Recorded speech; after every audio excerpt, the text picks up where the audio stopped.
Item ಯಾವುದೇ ಇರಲಿ try ಮಾಡಿ ಆಚಿ ಚಿಕನ್ ಮಸಾಲಾ. ಕೆಪಿಸಿಸಿ ಕಚೇರಿಯಲ್ಲೇ ಕಾಂಗ್ರೆಸ್ ಕಾರ್ಯಕರ್ತರ ನಡುವೆ ಗಲಾಟೆಯಾಗಿದೆ.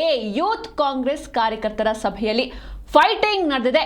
ಕೈ ಮಿಲಾಯಿಸುವ ಹಂತಕ್ಕೆ ತಲುಪಿದ್ರು ಕಾರ್ಯಕರ್ತರು. ಈ ಒಂದು ಮೀಟಿಂಗ್ ನಲ್ಲಿ ಕೆಪಿಸಿಸಿ ಕಚೇರಿಯಲ್ಲೇ ಕಾಂಗ್ರೆಸ್ ಕಾರ್ಯಕರ್ತರ ನಡುವೆ ಗಲಾಟೆ ಶುರುವಾಗಿದೆ.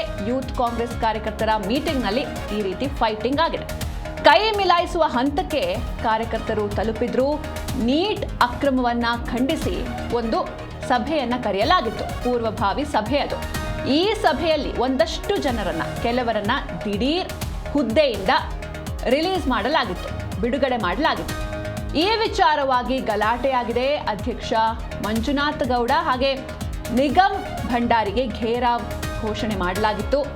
ಇದೇ ವಿಚಾರವಾಗಿ ಗಲಾಟೆ ಆರಂಭವಾಗಿದೆ. ಎಷ್ಟರ ಮಟ್ಟಿಗೆ ಈ ಗಲಾಟೆ ತಲುಪಿದೆ ಅಂದ್ರೆ ಪರಸ್ಪರ ಹೊಡೆದಾಡ್ಕೊಳ್ಳೋದಕ್ಕೆ ಮುಂದಾಗಿದ್ದು, ಕೈ ಮಿಲಾಯಿಸುವ ಹಂತಕ್ಕೆ ತಲುಪಿದ್ರು ಕಾರ್ಯಕರ್ತರು. ಸಭೆ ನಡೆಯುವಾಗ ಎರಡು ಗುಂಪುಗಳ ಕಾರ್ಯಕರ್ತರ ನಡುವೆ ಗಲಾಟೆಯಾಗಿದೆ. ಉಪಾಧ್ಯಕ್ಷೆ ದೀಪಿಕಾ ರೆಡ್ಡಿ ಬೆಂಬಲಿಗರು ಗಲಾಟೆಯನ್ನ ಮಾಡ್ತಾರೆ. ಅಧ್ಯಕ್ಷ ಮಂಜುನಾಥ್ ಗೌಡ ವಿರುದ್ಧ ಸಿಟ್ಟಿಗೆದ್ದು ತಮ್ಮ ಆಕ್ರೋಶವನ್ನ ಹೊರಹಾಕಿದ್ದಾರೆ. ನೀಟ್ ಅಕ್ರಮ ಏನಾಗಿತ್ತು, ಮೇ 3ನೇ ತಾರೀಕು ಎಕ್ಸಾಮ್ ನಡೆದಿತ್ತು. ಆದರೆ ಎಕ್ಸಾಮ್ಗೂ ಮುಂಚೆಯೇ ಕ್ವಶನ್ ಪೇಪರ್ ಲೀಕ್ ಆಗಿದೆ ಎನ್ನುವಂಥ ಮಾಹಿತಿ ಸಿಕ್ಕಾದ ಬಳಿಕ ಆ ಒಂದು ಎಕ್ಸಾಮ್ನ ರದ್ದು ಮಾಡಿ ಮತ್ತೆ ಎಕ್ಸಾಮ್ ಘೋಷಣೆ ಆಗಿದೆ. ಮುಂದಿನ ತಿಂಗಳು ಎಕ್ಸಾಮ್ ನಡೆಯುತ್ತೆ. ಡೇಟ್ ಕೂಡ ಅನೌನ್ಸ್ ಆಗಿದೆ. ಆದರೆ ಇದರಿಂದ ಸಾಕಷ್ಟು ವಿದ್ಯಾರ್ಥಿಗಳು ಕೂಡ ಸೂಸೈಡ್ ಮಾಡಿಕೊಂಡ್ರು. ಈ ವಿಚಾರವಾಗಿ ನಡೀತಾ ಇದ್ದಂಥ ಸಭೆಯಲ್ಲಿ ಈ ರೀತಿ ಗಲಾಟೆ ಶುರುವಾಗಿದೆ.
ಈ ಬಗ್ಗೆ ಹೆಚ್ಚಿನ ಮಾಹಿತಿಯನ್ನು ನೀಡ್ತಾರೆ ನಮ್ಮ ಪ್ರತಿನಿಧಿ ರಾಜಪ್ಪ ಸುತ್ತೂರು. ರಾಜಪ್ಪ, ಇನ್ನು ಕಾರ್ಯಕರ್ತರ ನಡುವೆ ಸಭೆಯಲ್ಲಿ ಗಲಾಟೆ ಶುರುವಾಗಿದೆ. ಯಾವ ಕಾರಣಕ್ಕೆ ಶುರುವಾಯಿತು, ಹಾಗೆ ಯಾರ್ಯಾರ ನಡುವೆ ನಡೆದಿದೆ ಈ ಗಲಾಟೆ ಅಂತ? ಸಿಂಚನ, ಇದು ನೀಟ್ ಅಕ್ರಮ ಸಂಬಂಧಪಟ್ಟಂತೆ ಪೂರ್ವಭಾವಿಯ ಸಭೆಯನ್ನ ಕರೆಯಲಾಗಿತ್ತು ಕೆಪಿಸಿಸಿ ಕಚೇರಿನಲ್ಲಿ. ಇಲ್ಲಿ ಕಾರ್ಯಕರ್ತರ ಇದ್ರ ಕೈ ಮಿಲಾಯಿಸುವ ಹಂತಕ್ಕೆ ತಲುಪಿದೆ. 21ರಂದು ನೀಟ್ ಅಕ್ರಮ ಖಂಡಿಸಿ ಪೂರ್ವಭಾವಿ ಸಭೆಯನ್ನು ಕರೆಯಲಾಗಿತ್ತು. ಈ ಒಂದು ಹಿನ್ನೆಲೆಯಲ್ಲಿ ಈ ಒಂದು ಸಭೆಯಲ್ಲಿ ನೋಟಿಸ್ ನೀಡದೆ ಕೆಲವರು ಹುದ್ದೆಯಿಂದ ಕೆಲವು ಪದಾಧಿಕಾರಿಗಳನ್ನ ಬಿಡುಗಡೆ ಮಾಡೋದ್ರ ಬಗ್ಗೆ ಈ ಸಭೆಯಲ್ಲಿ ಒಂದಷ್ಟು ಗದ್ದಲ ಉಂಟಾಗಿದೆ. ಹೀಗಾಗಿ ಕೆಪಿಸಿಸಿ ಅಧ್ಯಕ್ಷ ಮಂಜುನಾಥ್ ಗೌಡ ಮತ್ತು ಅಖಿಲ ಭಾರತ ಯುವ ಕಾಂಗ್ರೆಸ್ನ ಅಧ್ಯಕ್ಷರಾದ ನಿಗಮ್ ಭಂಡಾರಿ ಅವ್ರಿಗೆ ಸಹ ಗೆರವು ಹಾಕುವಂತ ಒಂದು ಕೆಲಸವನ್ನ ಮಾಡಿದ್ದಾರೆ. ಯೂತ್ ಕಾಂಗ್ರೆಸ್ನ ಉಪಾಧ್ಯಕ್ಷ ದೀಪಿಕಾ ರೆಡ್ಡಿ ಅವರ ಬೆಂಬಲಿಗರು ಮತ್ತು ಯೂತ್ ಕಾಂಗ್ರೆಸ್ನ ಮಧ್ಯೆ ಅಧ್ಯಕ್ಷ ಮಂಜುನಾಥ ಗೌಡರ ನಡುವೆ ಈ ಒಂದು ಗಲಾಟೆ ನಡೆದಿದೆ. ತಮ್ಮ ಒಂದು ಬೆಂಬಲಿಗರನ್ನ ಅಂದ್ರೆ ಯೂತ್ ಕಾಂಗ್ರೆಸ್ನ ದೀಪಿಕಾ ರೆಡ್ಡಿ ಬೆಂಬಲಿಗರನ್ನ ಆ ಒಂದು ಸ್ಥಾನದಿಂದ ಕೆಲವೊಂದು ಹುದ್ದೆಗಳಿಂದ ಅವ್ರನ್ನ ತೆರವುಗೊಳಿಸಿರೋದ್ರ ಬಗ್ಗೆ ಒಂದಷ್ಟು ಗೊಂದಲ ಉಂಟಾಗಿದೆ. ಅದನ್ನ ಏಕಾಏಕಿ ನೋಟಿಸ್ ಕೊಡದೇನೆ ಅವ್ರನ್ನ ಹುದ್ದೆಗಳಿಂದ ಕೆಳಗಿಳಿಸಿದ ಯಾಕೆ ಮತ್ತು ಅವ್ರನ್ನ ತೆಗೆದು ಹಾಕಿದ ಯಾಕೆ ಅಂತ ಬಗ್ಗೆ ಒಂದು ಸ್ಪಷ್ಟೀಕರಣವನ್ನ ಕೇಳುವಂತ ಕೆಲಸವನ್ನ ಮಾಡಿದ್ದಾರೆ. ಮತ್ತು ಸಭೆಗೆ ಅವ್ರನ್ನ ಬಿಟ್ಟುಕೊಟ್ಟಿದ್ರು. ಸಭೆಗೆ ಅವ್ರನ್ನ ಆಹ್ವಾನ ಕೊಟ್ಟರು ಸಹ ಅವ್ರನ್ನ ಸಭೆಗೆ ಬರದಂತ ತಡೆಯಲಾಗಿದೆ. ಹೀಗಾಗಿ ಈ ಒಂದು ವಿಷಯ ಸಂಬಂಧಪಟ್ಟಂತೆ ಸಭೆಯ ಮುಕ್ತಾಯದ ನಂತರ ಅಂದ್ರೆ ಸಭೆಯ ಮುಗಿದ ಬಳಿಕ ಈ ಒಂದು ವಿಷಯದಲ್ಲಿ ಆ ರಾಷ್ಟ್ರೀಯ ಅಧ್ಯಕ್ಷ ಮತ್ತು ರಾಜ್ಯಾಧ್ಯಕ್ಷರನ್ನ ದೀಪಿಕಾ ರೆಡ್ಡಿ ಬೆಂಬಲಿಗರು ಪ್ರಶ್ನೆ ಮಾಡುವಂತ ಒಂದು ಕೆಲಸ ಮಾಡಿದ್ದಾರೆ. ಆ ಸಂದರ್ಭದಲ್ಲಿ ಮಾತುಕತೆ ಆಗಿದೆ, ಸ್ವಲ್ಪ ಗದ್ದಲಕ್ಕೆ ಕಾರಣವಾಗಿದೆ. ಈ ಸಂದರ್ಭದಲ್ಲಿ ಮಧ್ಯಪ್ರವೇಶ ಮಾಡಿರುವಂತ ನಿಕಮ್ ಅವರು ಈ ಒಂದು ಗದ್ದಲವನ್ನ ಅಥವಾ ಬೆಂಬಲಿಗರ ಕಾರ್ಯಕರ್ತರ ಗದ್ದಲವನ್ನ ಸಮಾಧಾನ ಪಡಿಸಿದ ಇದ್ರ ಬಗ್ಗೆ ಪರಿಶೀಲನೆ ನಡೆಸಿ ಮುಂದೆ ಕ್ರಮ ಕೈಗೊಳ್ಳೋಣ, ಯಾವುದೇ ಕಾರಣಕ್ಕೂ ಗದ್ದಲ ಮಾಡ್ಕೊಳ್ಳೋದು ಬೇಡ ಅಂತ ಅನ್ನೋದನ್ನ ಸೂಚನೆಯನ್ನ ಕೊಟ್ಟಿದ್ದಾರೆ. ಹೀಗಾಗಿ ಆ ಒಂದು ಗದ್ದಲ ಅಲ್ಲಿಗೆ ಬಗೆಹರಿದಿದೆ. ಆದ್ರೆ ಮುಂದಿನ ದಿನಗಳಲ್ಲಿ ಈ ಒಂದು ವಿಷಯದಲ್ಲಿ ಯಾವುದೇ ನಿರ್ಣಯವನ್ನ ಅಥವಾ ಕೆಪಿಸಿಸಿ ಕಾಂಗ್ರೆಸ್ ಯೂತ್ ಕಾಂಗ್ರೆಸ್ನ ಅಧ್ಯಕ್ಷರು ಯಾವುದೇ ಕ್ರಮವನ್ನ ಕೈಗೊಳ್ಳದಿದ್ದಲ್ಲಿ ಇದನ್ನು ಮತ್ತಷ್ಟು ಹೋರಾಟವನ್ನ ಮುಂದುವರಿಸ್ತೀವಿ ಅಂತ ಒಂದು ದೀಪಿಕಾ ರೆಡ್ಡಿ ಅವರು ಒಂದು ಸಂದೇಶವನ್ನು ಕೊಡ್ತಾ ಇದ್ದಾರೆ.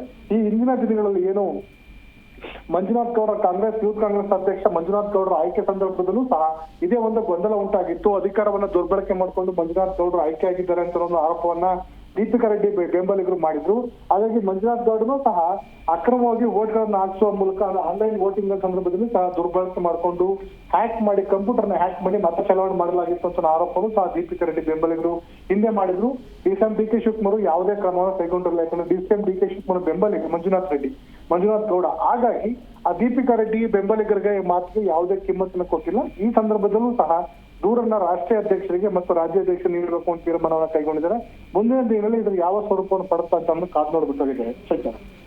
ಓಕೆ, ಥ್ಯಾಂಕ್ ಯು ರಾಚಪ್ಪ ನಿಮ್ಮೆಲ್ಲ ಡೀಟೇಲ್ಸ್ಗಾಗಿ.